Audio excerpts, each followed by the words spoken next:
Hi everybody, it's Leisha again, and I'll just play a little bit of Katy Perry's Thinking of You.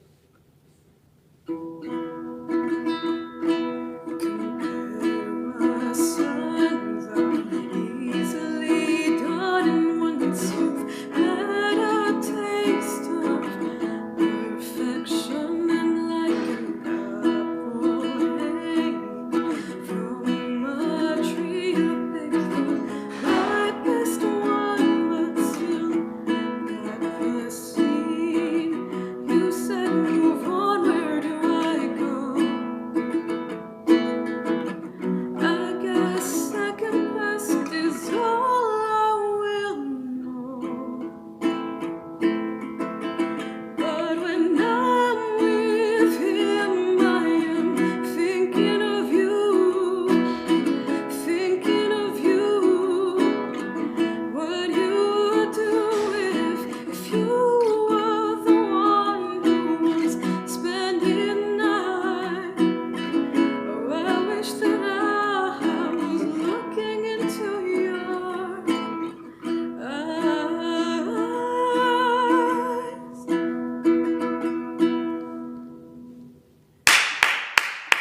Bravo, Leisha! Thank you.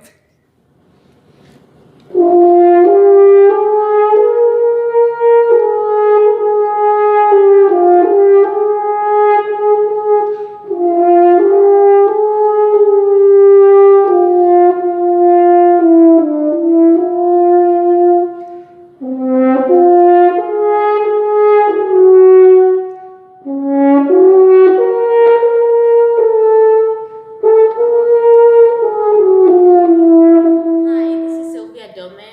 I got a great opportunity to interview Leisha, who's not only my roommate but my schoolmate at Whitman, and she's a music student. Hi guys, as Sylvia says, I'm Leisha Casimiro. I'm Whitman class of 2022, double majoring in psychology and music performance, and I'm from Nebraska. Okay, Leisha, since this interview is going to be about music, I'm going to ask you just a few questions, and I hope you would like to answer them to the audience. How would you define music? I would personally define music as very important emotional output. It's definitely a great stress reliever, I would say. Most times when we're all stressed, worried, or tense, we tend to bottle our emotions, or either show them also in a physical way, trying to relieve it by working out and such. But for me, I personally like music as that emotional output. In terms of either listening to it to elevate my mood, help me feel better, or also playing on my guitar or with the other instruments that I have. It just distracts my mind and it clears everything. So yeah, it's also for me, it's a solace. It's like my safe haven.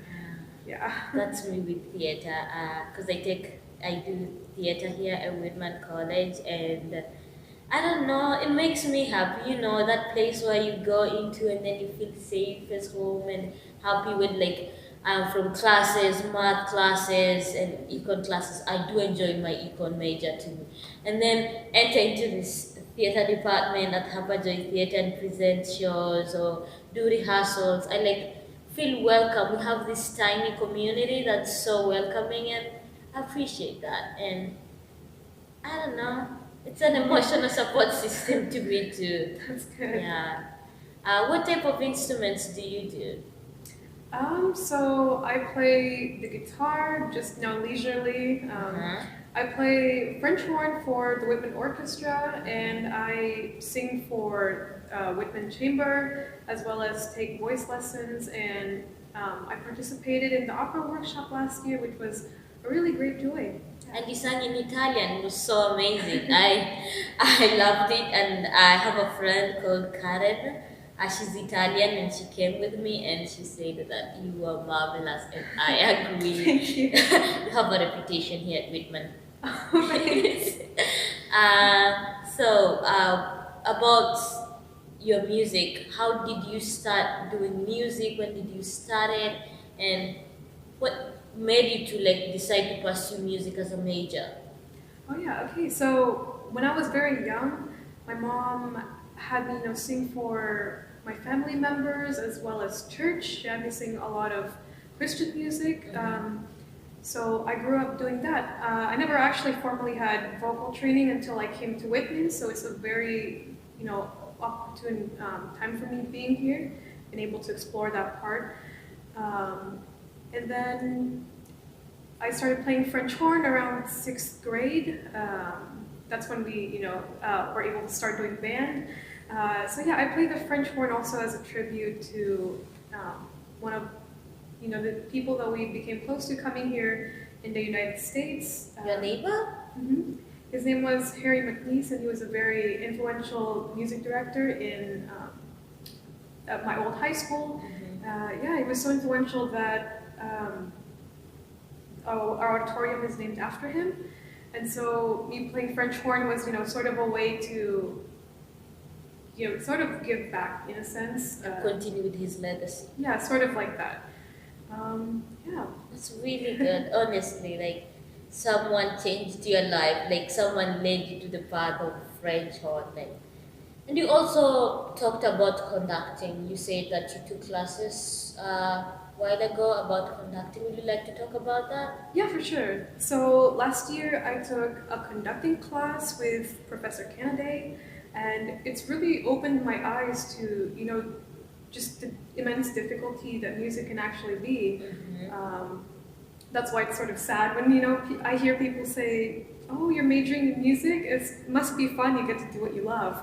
But, people don't see what actually goes on behind Behind the scenes. behind the scenes and the way, like upcoming performance, like the preparation for the performance.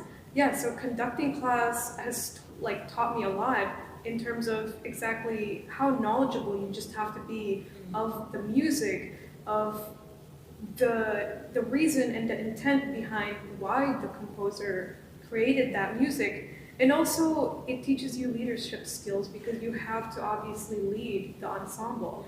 You have to be good at being able to indicate what you want from them.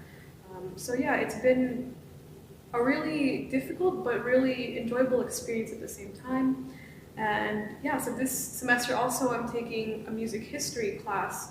And yeah, again, that's another one of the eye-opening experiences for me because, it just makes you realize how much there actually is behind music. Apart from the performance itself, you have to be knowledgeable about the historical, the cultural, and the theoretical concepts of music. It's not just, the joy of performing it, but it's also being able to know the context behind the music and why exactly it's being performed in that, part of history. So yeah, it's been very difficult, but at the same time, it's a great opportunity nonetheless. That's good. So, if you're asked to choose about YouTube musical studies, because some people decide just to be musicians through watching YouTube videos and taking classes, like going to a college or going to a musical school, like a conservatory school, what would you prefer?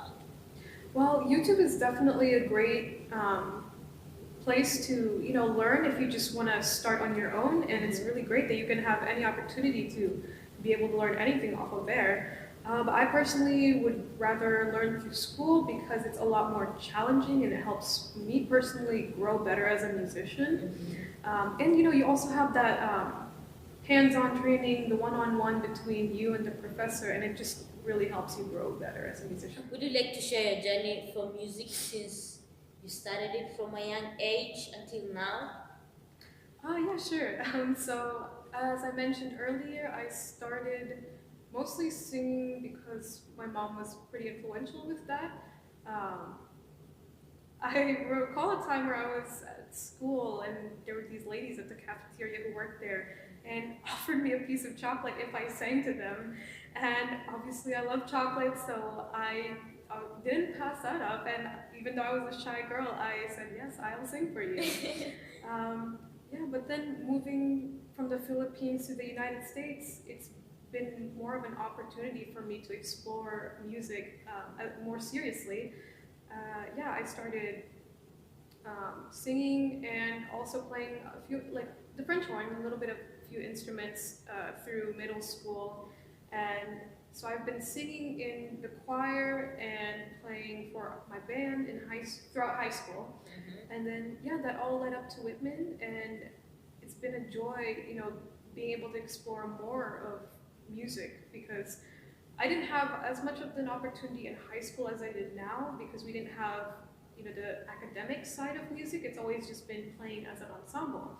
So having more knowledge of the music and the context behind it was, a lot better for me coming here. Yeah, just the fact that I can be in so many other ensembles.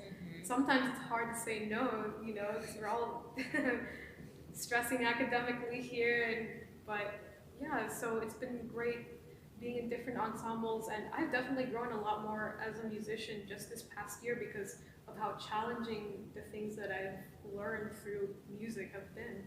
So yeah, and about psychology, I was thinking into therapy as a form of helping people because I really find mental health to be very important, and I want to help erase also the taboo that goes around with mental health. But That's good that you yeah, decided to pursue something. You want to teach more and create awareness about mental health. Me coming from Kenya, I've not been taught a lot about mental health until I arrived in America. That's when I had people talk about issues with depression, anxiety, and how stress can lead all to through that. And back home, it was like, oh, you don't feel well, you're just stressed, and no one's gonna care. We don't have like therapy to like help you endure your small issues that you have, like personal issues, the fears that you have, the insecurities that you have, you just left there. And when I came here and had the workshops, projects, therapists, counselors, people who are ready to talk about health mental issues, I was like, wow, it blew my mind. And I was like, this is amazing. And I just hope that someday, one time, that Africa in general, because it's an African thing, that we'll start seeing mental health as a serious thing and just not assuming that people are crazy or insane for claiming that they feel depressed and anxious, because everywhere, either in a workspace, either in an education institution, anyone can get depressed, and we need to help each other. We need to support each other in emotional way, in any way possible to ensure that everyone is happy in the society. yeah, most definitely. Yeah. That's why I found it wonderful that when I was looking into career paths, I found music therapy, and that's great because it's a synthesis of what I'm currently learning. Who's your role model? I feel like my role model would definitely be my mom. Wow. Yeah, I feel like that's always like a cookie cutter response, but no, my mom's definitely worked quite hard, and sometimes I overlook those things, of how much opportunity I actually have here now in the US versus what my mom probably had back at home. And I look up to her because just her resilience and just what do you call this? The support that she's given me, especially in music. No, I owe it to her that I started music too, and at the same time. Yeah, so definitely my mom. Yeah. Thank you. Thank you for being here. Thank you for this tiny part and sharing your passion for music and sharing to the audience and letting even people learn a little bit of mental health, which we didn't think we're going to talk about. But thank you for that. Dell'alba mia, dell'alba